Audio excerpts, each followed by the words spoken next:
Pas malam kejadian Fulana ini meninggal, gua sama Boti sama anak-anak lagi pada kanyer. Nah, gua lagi di sono lagi ngobrol kayak begitu, dapat telepon dari orang tuanya Fulana ini bahwa Fulana udah meninggal dunia, nunggu nafas terakhir pada malam itu. Histeris Boti. Itu dia sering nge-tweet di Friendster itu, kata-katanya udah bener-bener orang yang frustasi, pengen ngakhirin hidupnya, pengen nyusul si Fulana ini. Dia bilang, gue capek, gue kangen sama lu, gue pengen nyusul sama lu. Soalnya emang si Boti ini kalau dibilang saking dia pengen nikahnya sama Fulana, wah rajin banget ya kerjanya. Dia nabung, dia ini segala macam. Dia ketok itu, dia nengok ke arah sono. Dia pas ngetok kayak begini, di sebelah sini ini nggak ada orang. Pas dia nengok ke sono, dia ini lagi, itu ada sosok almarhum Boti. Diri begini katanya, pakai baju papelan dia, celana pendek, sambil begini nih, megang leher gitu. Megang lehernya dia, sakit.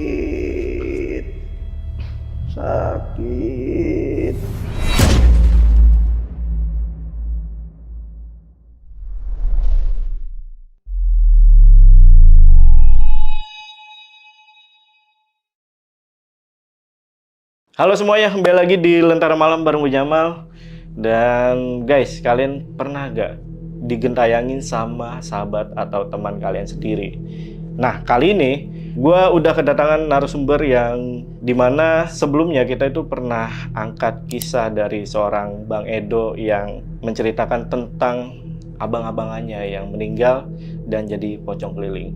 Dan sesuai request kalian, karena banyak banget tuh request yang pengen kita tuh harus undang lagi Bang Edo. Jadi sesuai request kalian, kita kedatangan Bang Edo yang dimana Bang Edo ini bakal menceritain tentang sahabat atau temen tongkrongannya yang meninggal dan gentayangan. Jadi simak videonya sampai habis dan selamat datang di Saksi Misteri by Lentera Malam.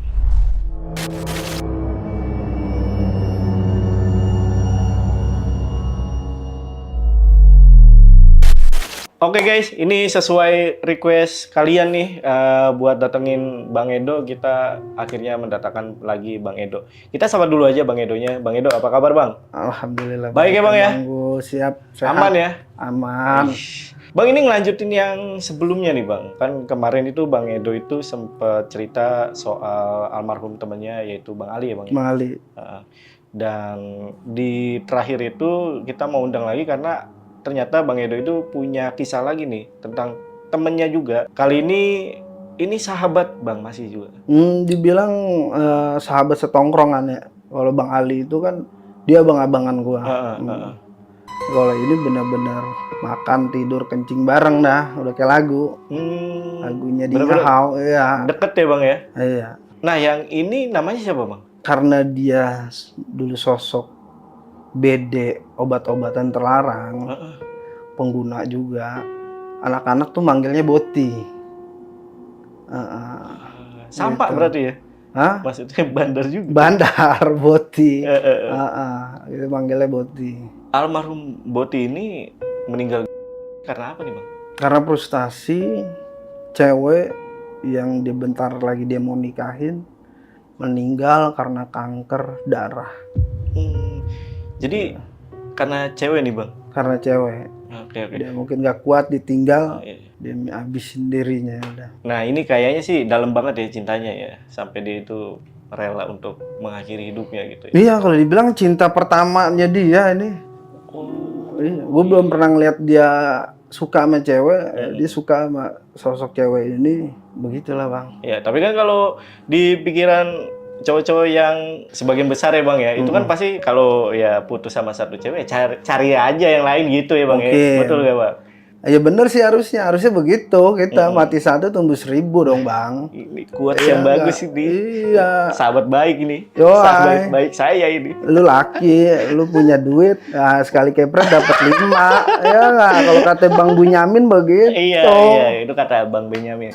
Tapi intinya sebenarnya jangan terlalu apa ya? Kan ada tuh di dalam agama juga kita tuh jangan terlalu mencintai berlebihan sesuatu. Benar. Benar ya Bang ya? Benar begitu. Benar.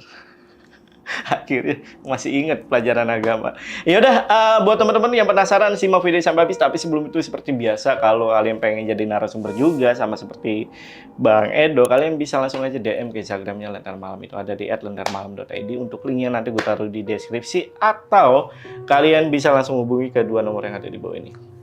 Dan jangan lupa juga untuk follow akun Instagram gue, guys. Ya udah, buat kalian yang penasaran sama cerita lengkap dari Bang Edo, tonton video sampai habis. Dan tanpa basa-basi lagi, Saksi Misteri, kita mulai.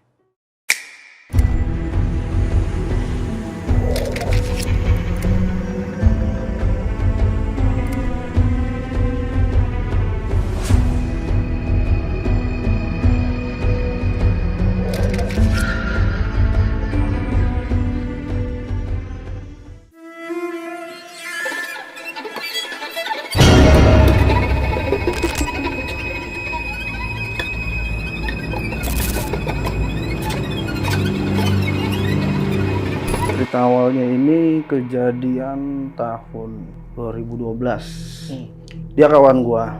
Biasa anak-anak manggilnya Boti karena dia BD, obat-obatan terlarang. Masih nih. Dia di saat itu kan emang 2012 itu kayak maksudnya ijo, narkotika jenis ijo, narkotika jenis putih itu udah rada susah ya. Dan juga harganya mahal dah gitu. Larilah dia ke Boti. Dia pengguna Boti ini, obat-obatan ini dia luar biasa bang. Rutin tiap hari. Nah, orang sampai pernah gue bilang tuh, ayo dong udahan, hijrah yuk gitu. Karena sebagian udah ada yang hijrah, sebagian yang nggak hijrah pada absen di Cipinang begitu. Iya, pada jadi penghuni dah, masuk pesantren semuanya. Di saat itu alhamdulillah si Boti ini mau coba bang hijrah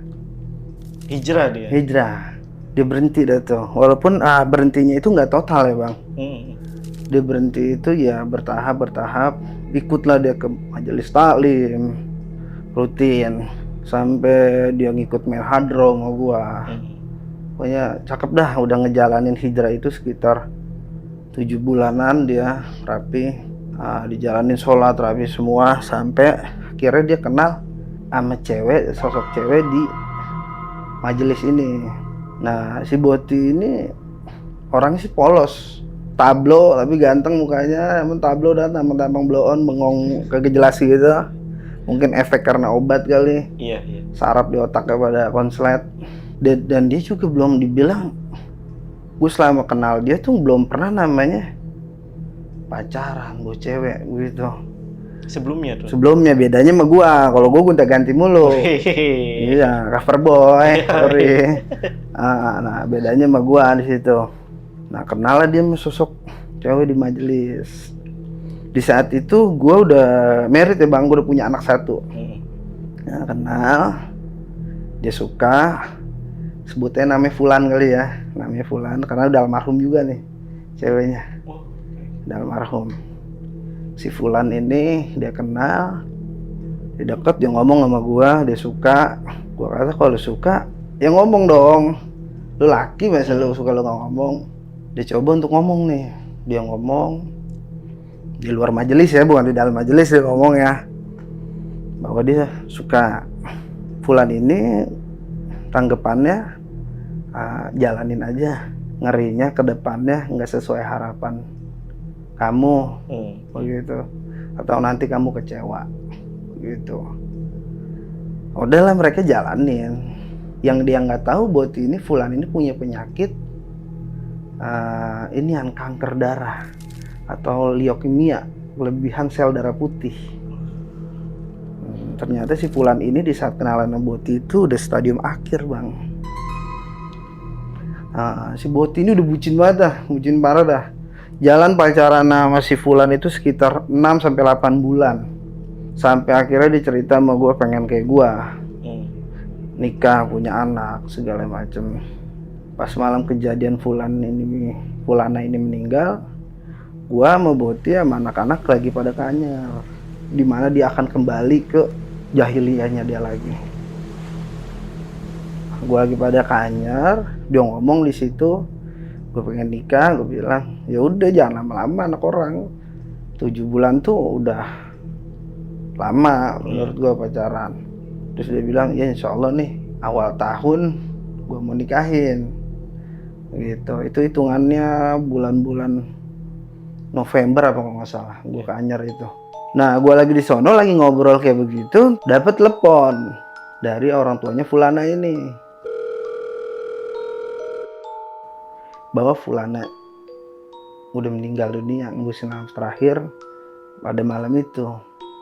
Histeris Boti. Dia histeris, dia wah benar-benar ini banget deh nih orang, galau gila dah. Malam itu juga gue langsung balik ke Jakarta OTW. Dia di motor udah gak kendali dah dia. Sampai di sono langsung kita dari Anyer itu nggak pulang, langsung ke rumah duka. Rumah duka, bahwa di situ akhirnya tahu Fulana ini punya penyakit leukemia itu. Malah selama ini tuh dia sering sih emang gue lihat minum obat. Tapi yang pernah ditanya masih Boti ini obat apa, dia bilang vitamin. Tuh, makanya mungkin di situ jawaban dari Fulana ini bilang jalanin aja, takut kecewa. Udah selesai nguburin di situ, si Boti ini kayak orang gila. Nangis aja, stres. Mungkin karena emang dia ngerasain cinta pertama kali ya. Dia pengen serius, lagi mau serius, dia udah hijrah bener, dia goyang lagi. Balik lagi dia konsumsi obat-obatan. Banyak jenis ada tuh obat-obatannya. Gitu, obat-obat penenang yang bakal ajeb-ajeb dah. Pernah waktu dia dalam obat-obatan itu, lalu tuh kantong plastik es. Itu kan, itu setengahnya ditelan sama dia, isinya obatan semua. Warna obatnya warna pink tik. Nah, nama obatnya tuh ntar lu cari lagi di apotek. Jangan, itu ditelan sama dia tuh segitu banyak. Kejang dia bang, dia kejang sampai ngeluarin busa di mulutnya. Itu buru-buru, untung karena ada anak-anak. Gua kasih tolongan bantuan itu pakai susu beruang. Gue telenin susu beruang biar maksudnya kan pakai susu kan dinetralisir. Nah buru-buru langsung kita bawa ke klinik. Alhamdulillah sama. Sempat dia OD obat-obatan. Mulai dari situ itu zamannya Friendster. Itu dia sering nge-tweet di Friendster itu, kata-katanya udah bener-bener orang yang frustasi, pengen ngakhirin hidupnya, pengen nyusul si Fulana ini. Dia bilang, gue capek, gue kangen sama lu, gue pengen nyusul sama lu, begitu kata-katanya terus. Soalnya emang si Boti ini kalau dibilang saking dia pengen nikahnya sama Fulana, wah rajin banget dia kerjanya. Dia nabung, dia ini segala macem. Nah, dia tinggal mati kayak gitu, dia frustasi, dia bikin status banyak lah statusnya, sampai gue ngingetin istighfar lu. Itu udah nggak bisa dikendaliin dia, udah benar-benar drop dah dia, udah mentalnya udah keganggu, mungkin karena emang efek samping dari obat-obatan kan. Soalnya emang banyak yang orang pakai ngobat itu, obat-obatan terlarang itu, ya larinya langsung saraf otak lu pada kena. Iya, kalau lu nggak bego ya lu, udah itu aja. Di situ malam kejadian itu, kira-kira itu sekitaran jam 9 atau jam 10 malam. Itu keadaan rumah dia lagi sepi. Itulah kejadiannya. Dia ngakhirin hidupnya dengan di tangga rumahnya. Dengan dia pakai baju kapelan sama almarhum Fulana. Saat itu kan zamannya lebay dah. Kapel-kapelan segala macam. Pakai baju kapelan, pakai celana kolor, celana pendek kolor, di tangga rumahnya sambil duduk. Matinya duduk begini. Matinya. Ini kejirat jadinya. Ini diketali di atas, dia kejirat begini. Matinya dengan keadaan duduk. Berarti dia paksa untuk paksa. Dan ntar ada cerita kejadian dia mati ini yang ditampakin ke adiknya. Dan yang nemuin itu, kalau dibilang ya masih sanak keluarga. Karena keluarga di rumah itu sepi. Pas keluarganya pulang nemuin seperti itu, kaget. Ada warga sekitar, karena dipegang sama warga sekitar itu katanya masih anget, buru-buru dicopotin. Mungkin masih ada sisa-sisa napasnya bisa ditolongin. Nah, udah dicopotin, ternyata emang habis. Nggak lama dah datang polisi. Polisi datang, dokter datang, polisi sempat nyalain warga itu. Kenapa main di iniin aja, diputusin aja talinya, kenapa nggak tunggu kami segala macam. Ya warga langsung bilang, ya kami mau nolong dia, kali aja masih bisa diselamatkan begitu. Polisi maunya udah, polisi datang dengan keadaan leher masih kecekek aja begitu. Akhirnya udah dari situ masuklah kejadian di mana bukan teror ya kalau dibilang, banyak yang ditampakin. Itu umurnya udah berapa? Dia di saat itu usianya mungkin udah 20 lebih ya, udah 25. Di soalnya pantaran gua. Nah, pantaran gua udah 20 lebih. Masuklah di malam pertama kita yasinan di rumahnya.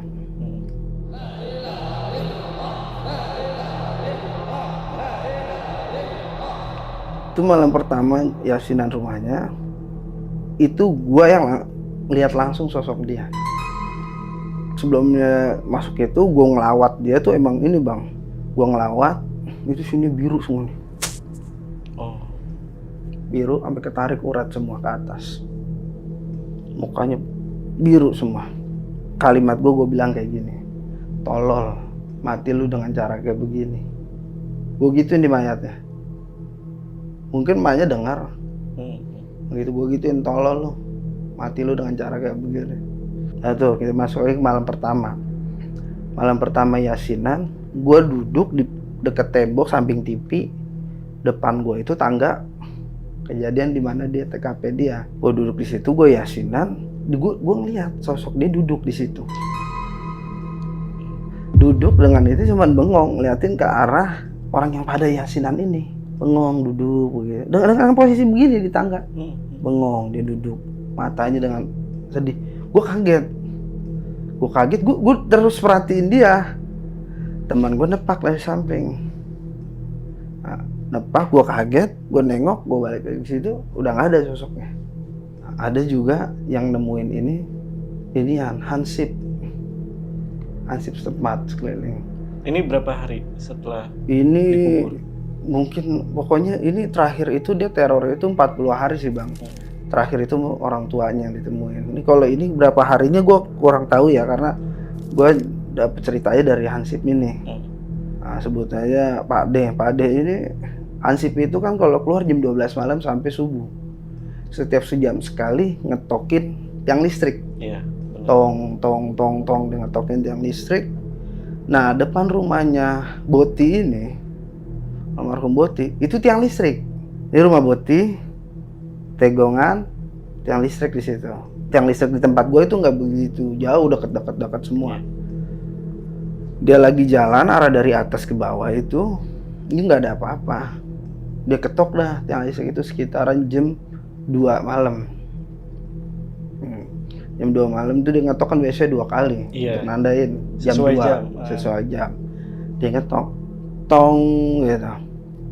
Teng, dia ketok itu, dia nengok ke arah sono. Dia pas ngetok kayak begini, di sebelah sini ini nggak ada orang. Jadi modal yang begitu. Nah, di sebelah sini nggak ada orang, dia di sini nih diri. Dia ketok begini nggak ada orang. Pas dia nengok ke sono, dia ini lagi, itu ada sosok almarhum Boti. Diri begini katanya, pakai baju papelan dia, celana pendek, sambil begini nih, megang leher gitu. Megang lehernya dia, sakit.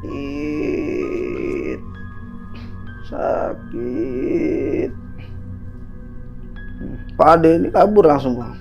Akhirnya tuh si Pak Ade itu nggak mau ngider lagi dah. Kalau mau ngider itu, mau ronda itu, jadinya minta temenin. Tadinya kan dia hansip di tempat gue itu ada 2. Jadi dia biar karena cepat dia misah, akhirnya jadi bareng-bareng jalan. Nah, tiang listrik itu tempat yang lo nongkrong bukan? Bukan bang. Oh, beda lagi ya. Boti ini rumahnya di depan. Oh. Boti ini rumah di depan. Ya dari TL yang kejadian almarhum Bang Ali itu ya sekitar 500 meter lah. Cuman karena masuk ke gang itu kan jadi ini ya Beda lah ya. beda. Cuman emang Boti ini sering nongkrong di TL juga. Dan juga saksi di mana saat dia tuh ketemu sosok Bang Ali juga. Nah, ada lagi nih Bang, empok gua kan ini pulang nongkrong atau apa, pulang malam lewatin rumahnya si Boti. Pas dia ngelewatin rumah Boti itu dia ngerasa di belakangnya itu dia jalan ada yang ngikutin. Jadi kalau orang jalan ada yang ngikutin dan ada suara langkah juga. Dia berhenti, dia nengok. Itu nggak ada orang. Nah, dia jalan lagi aja. Dia jalan lagi, dia nengok lagi, nggak ada orang tapi merasa ada yang ngikutin. Nah rumah gue di rumah Boti kan ada tegongan tembok begitu. Pas dia habis nengok begitu lagi nggak ada orang, ini di posisi tembok arah mau ngadep rumah gua itu ada sosok Boti diri dengan rintik kesakitan juga. Sakit, tolong, sakit gitu. Tapi suaranya itu kayak suara gimana sih, orang kejeret, kecekek, ya kan? Tuh mpok gua kabur langsung. Mpok gua kabur, gedor-gedor pintu, buka pagar, gedor-gedor pintu. Yang bukain bokin gua. Bini gua yang bukain sama dia. Kenapa kak? Begitu. Main masuk aja, ceritain dah. Begitu. Pintu masih ngablak nih. Di rumah gua. Pagar pintu depan tuh masih ngablak. Abis cerita kayak gitu, bini gua mau nutup pintu. Mau tutup pagar, setrek kayak taruh. Nah, itu sosok Boti diri jaraknya 10 meter di depan rumah gua. Arah ke depan rumah gua ngelihatnya. Tanpa ada suara atau apa, ekspresinya cuma dengan ya megang lehernya begitu. Dua-duanya atau satu? Satu begini. Oh. Begitu loh. Megang leher dengan mata tuh urat ketarik semua. Situ bini gua langsung ngejerit loh. Gua dari kamar mandi sampai ngejingkat udah. Ngapain nih orang? Mau sono, dia bilang ngelihat sosok Boti ini.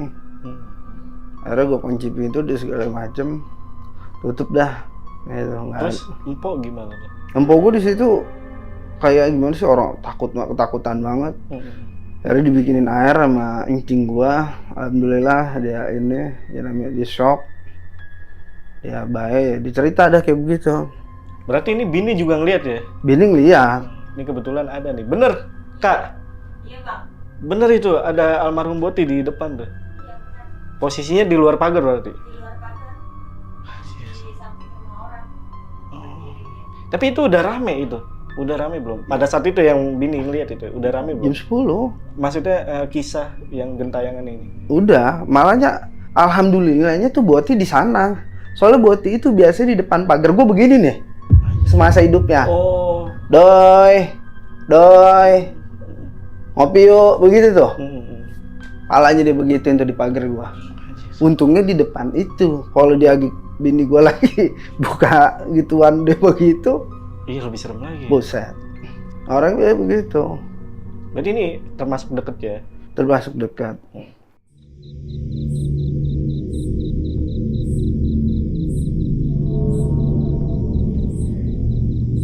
Nah, ada lagi nih temen gua bang. Dia baru pulang gawe. Dia gawe kan security, gue yang masukin. Begitu. Si Boti ini juga tadi gue mau masukin jadi security. Gitu. Cuman dia fokus di CS, cleaning service. Ini security, ini pulang security shift malam.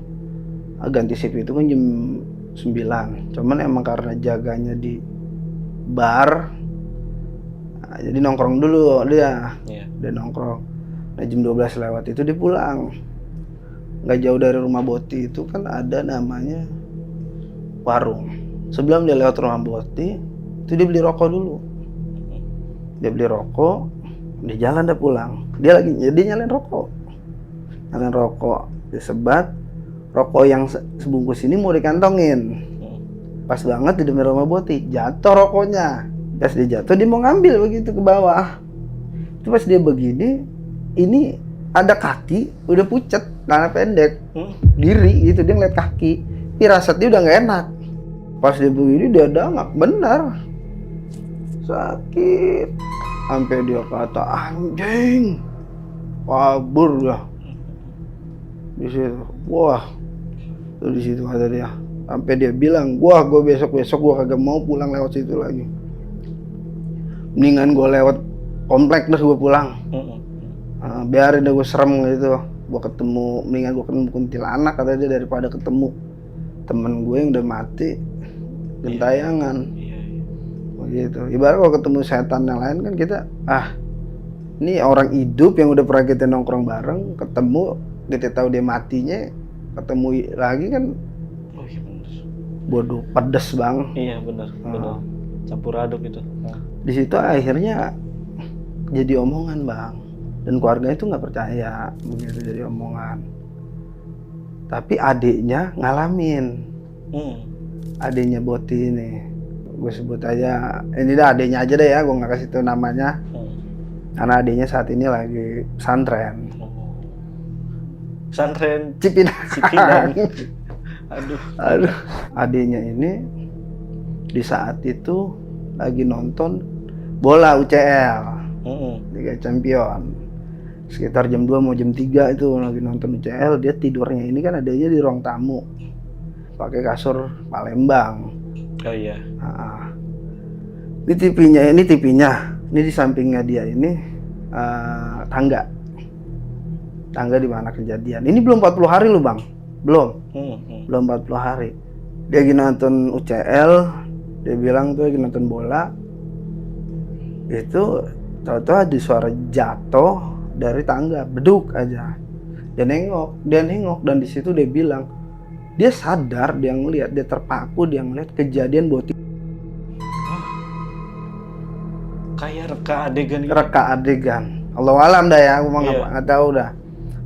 Dilihat itu, dia lihat si Boti pakai tali warna apa. Kejadian si Boti ini akhirin hidupnya bang. Itu dia terpaku, dia tahu. Terus si Boti lagi ngiket talinya. Dia ngiket tali, dia gituin ke lehernya. Terus dia turun dari tangga sampai ngorokan terakhirnya. Dia ngorokan terakhirnya, dia ngelihat itu, dia nyaksiin. Dia kayak ibarat dibikin stuck diem aja udah dia. Itu yang bikin dia kaget. Itu ada sosok Botinya di samping sini dia. Sakit, teriak. Itu dia langsung kuruban pakai kasur Palembang itu. Wah nggak tahu dah, kata dia udah sampai ini, dia pokoknya dia dengar itu azan subuh.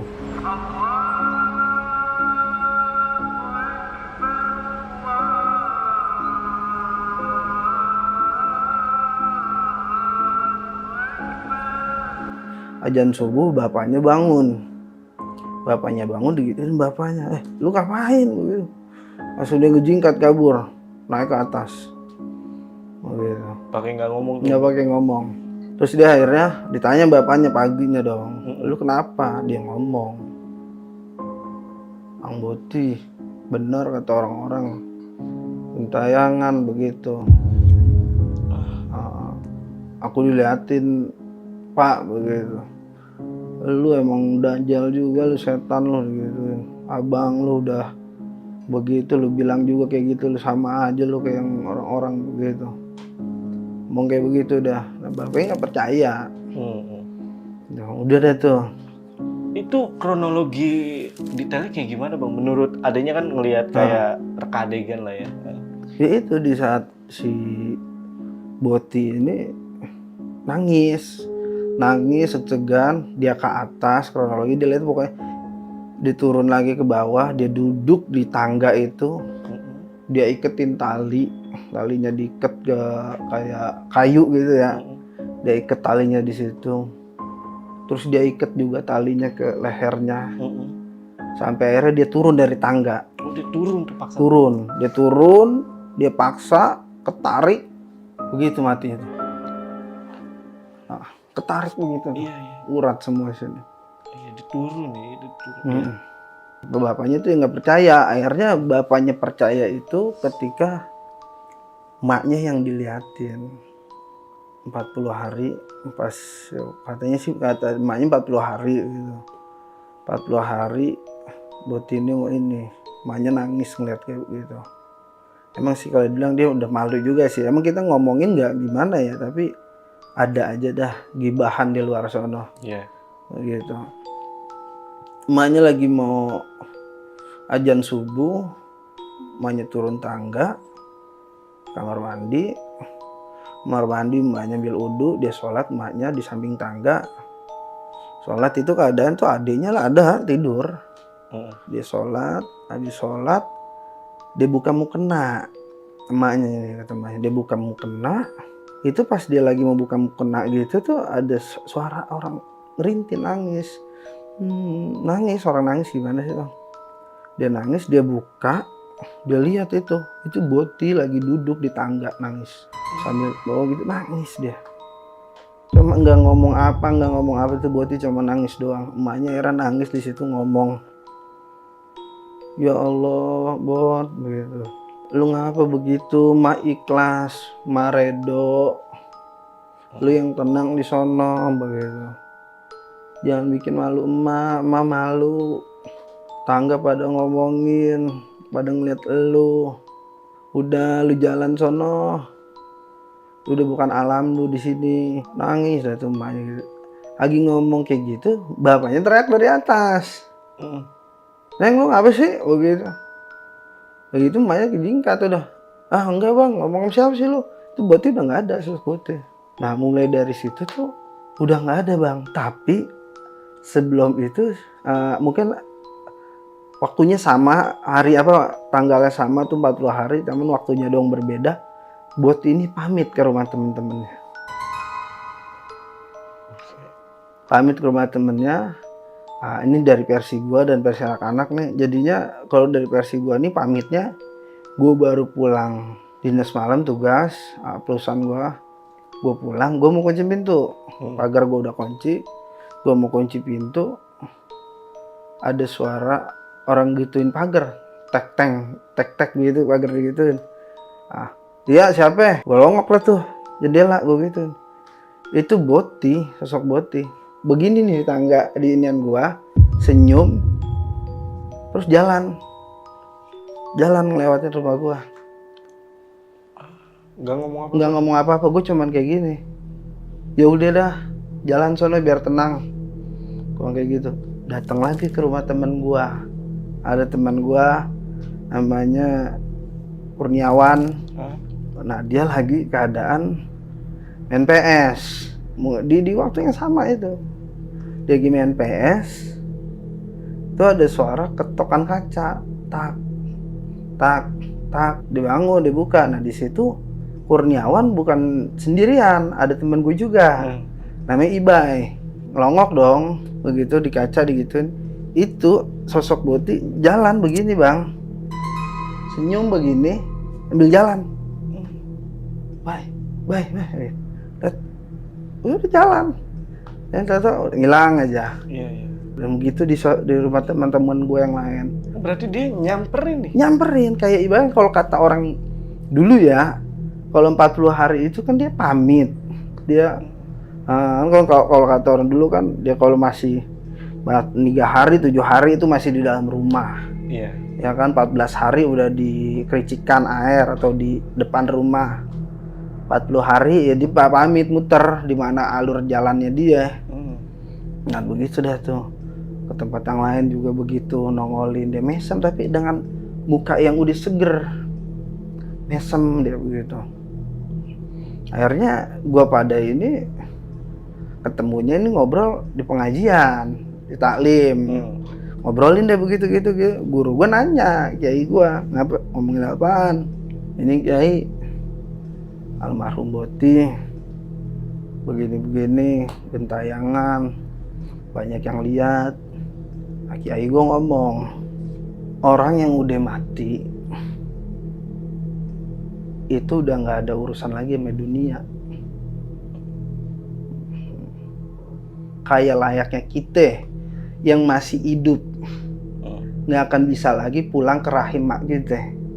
Jadinya kalau kita udah selesai di dunia ini, kita udah masuk alam berikutnya, nggak mungkin kita bisa balik lagi ke dunia ini. Walaupun di dunia ini dia masih ada urusan, di dunia ini masih ada sangkutan segala macam, itu nggak bisa. Dia udah selesai. Kalau yang pamit itu tanpa bersuara, itulah setan, namanya setan rumputan apa jin korinnya dia. Nah, itu yang pamit itu, aneh yakinin itu jin korinnya dia. Karena korin itu tidak bersuara, tidak menunjukkan ekspresi yang seram, gitu. Karena korin itu kan mendampingin kita dari kita lahir, dari kita ada kandungan, kita didampingin terus. Dan korin itu akan selesai juga masanya di 40 hari. Begitu. Dampingin kita. Nah, itu yang pamit di korin. Kalau yang nongolin, dia bersuara, Serem. apalagi dia kerasukan segala macem, itu aneh yakinin itu jin jahil yang berupa orang yang udah mati. Begitu, mau bikin gaduh di wilayah tempat dia tinggal. Kiai aneh ngomong begitu, Bang. Berarti ini hampir sama kasus yang sekarang lagi ramai. Lagi viral sih, makanya aneh sih, ya lucu denger kasus itu yang lagi viral. Itu jin jahil itu Jin ya? jahil waktu guru aneh.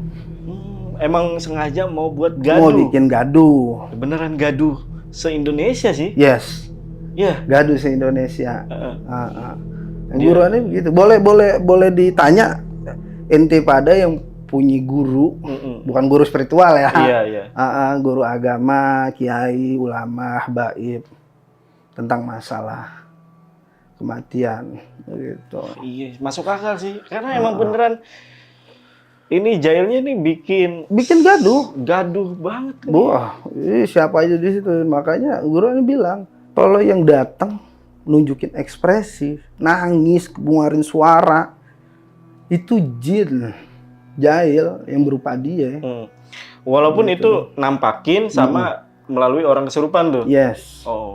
Jin jahil itu ya. Kalau korin datang itu tanpa ekspresi, tanpa ngeluarin suara, itu korin yang datang. Gitu. Dan korin itu nggak bisa ngerasuki tubuh, Bang. Korin aja, jin korin aja dikeluarin dengan ruqyah itu nggak bisa. Karena jin korin. Karena udah emang adanya di tubuhnya, di tubuh kita, begitu. Gitu. Apalagi jin korin itu dipanggil untuk masuk ke tubuh orang lain. Menarik. Itu kalau guru aneh bilang di situ. Makanya, oh iya begitu mungkin ya. Hanya Allah alam ya kan. Kalau aneh ya percaya karena guru aneh bukan ulama sembarangan begitu. Masuk akal. Masuk akal. Soalnya juga ada kisah juga dari situ. Guru aneh bilang kayak Imam Syafi'i, salah satu ulama besar nasabnya NU kan Imam Syafi'i kan. Itu pernah muridnya datang minta, anaknya meninggal, orang tuanya datang, ya Imam tolong anak saya dihidupkan kembali. Begitu. Ini kisah dikit ya Bang, di luar itu hidupkan kembali. Imam Syafi'i itu sampai coba datang nggak bisa. Tapi Imam Syafi'i yang udah selesai di dunia, udah selesai, nggak bisa datang lagi ke dunia. Bisa datengin jin jahil itu ya? Nah, yang bisa masuk ya itu jin jahil. Yang akhirnya nantinya ya bikin gaduh. Iya. Berarti ini beda ya sama kasusnya yang Bang Ali ini kan nunjukin serem ini tuh jin jahil. Iya. Dan akhirnya dari situ kan aneh di saat waktu Bang Ali itu kan aneh belum hijrah. Ya kan, belum tahu guru, belum punya bimbingan hidup nih, begitu. Sampai pas dari situ, aneh yakinin, selama ini yang kita lihat, yang kita ini itu jin jahil dengan sugesti kita. Kita yakinin, di situ ada pocongnya Bang Ali. Ya dengan sugesti kita itu tuh jin berupa, karena jin itu kan bentuknya itu ngerupain sugesti kita, Bang.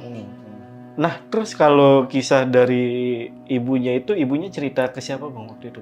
Ibunya, dia cerita ya ke keluarganya, maksudnya ya keluarga dekatnya dia ini. dan ke anaknya yang adiknya almarhum ini. Nah gue juga tahu aja dari dia, Dari adiknya Boti. dari adiknya Boti ini, bahwa begitu.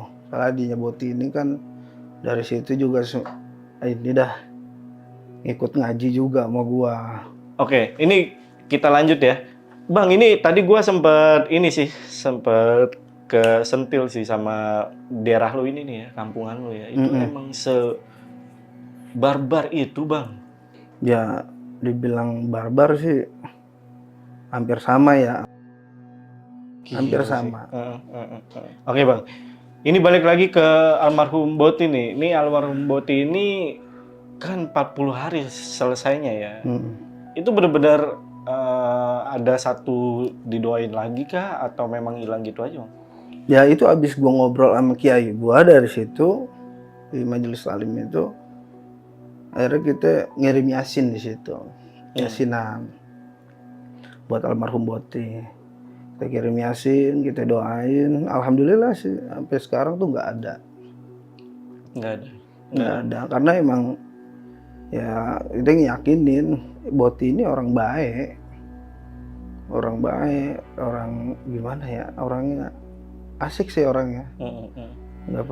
Kayaknya nggak pernah punya masalah sama orang dia. Cuma terakhirnya aja salah ya memang. Iya, gerak terakhirnya mungkin karena dia pecandu narkotika jenis obat-obatan, ya dia bikin akal sehatnya hilang ya kan, otak-otaknya tuh nggak mikir panjang. Iya, konslet pada ya bikin dia ngakhirin hidupnya. Nah ini mungkin biar nggak salah paham, ini Boti ini punya berapa keluarga, Bang? Boti ini punya empat adik. 4 adik? Dia anak pertama. Yang lihat? Yang lihat ada di bawahnya dia nih. Di bawahnya banget nih, laki, yang kedua? Yang kedua, gitu. Laki nih? Kalau yang lainnya adiknya nggak lihat kok. Dan yang lagi pesantren juga adiknya yang di bawah? Yang laki ini yang pesantren. Tapi semoga selesai lah, Bang. Maksudnya di wilayah lu udah nggak kayak dulu lagi lah ya. Semoga ya, harapannya ya. Harapannya sih bersih sih. Walaupun kayaknya, aduh berat banget sih. Ya berharap aja dulu. Nah ini untuk Bang Edo mungkin sebelum gua tutup ada pesan-pesan buat teman-teman. Ya, pesan-pesan buat teman-teman, ya kita mempercayai makhluk tak kasat mata itu ya emang wajib hukumnya, Bang. Ya karena emang ada di Al-Quran. Karena di dunia ini bukan hanya kita yang hidup di dunia ini. Tapi kalau yang orang yang udah mati, orang yang hidup yang udah mati, itu udah selesai urusannya sama dunia. Itu tinggal dia urusannya hitung-hitungan amal perbuatan dia sama Allah Ta'ala itu doang. Sisanya yang rasukin, yang nampakin, yaitu setan, jin yang berupa tuh orang. Jadi intinya ya udah banyak-banyak berdoa aja dah. Iya. Karena perlindungan, satu-satunya perlindungan ya minta sama Sang Maha Pencipta. Betul sekali. Itu tadi ya quotes dari atau pesan dari Bang Edo nih, gue juga baru tahu dan jadi ilmu nih. Thank you Bang Edo udah datang ke Lentera Malam. Mungkin untuk video kali ini gue rasa cukup, dan buat teman-teman jangan lupa untuk saksiin videonya Bang Edo juga yang sebelumnya itu di Lentera Malam dengan judul Pocong Keliling. Pocong Keliling. Pocong Keliling. Iya, bandar. Oke ya, gue tutup video kali ini. Gue Jamal dari Lentera Malam dan Bang Edo izin pamit. Bye.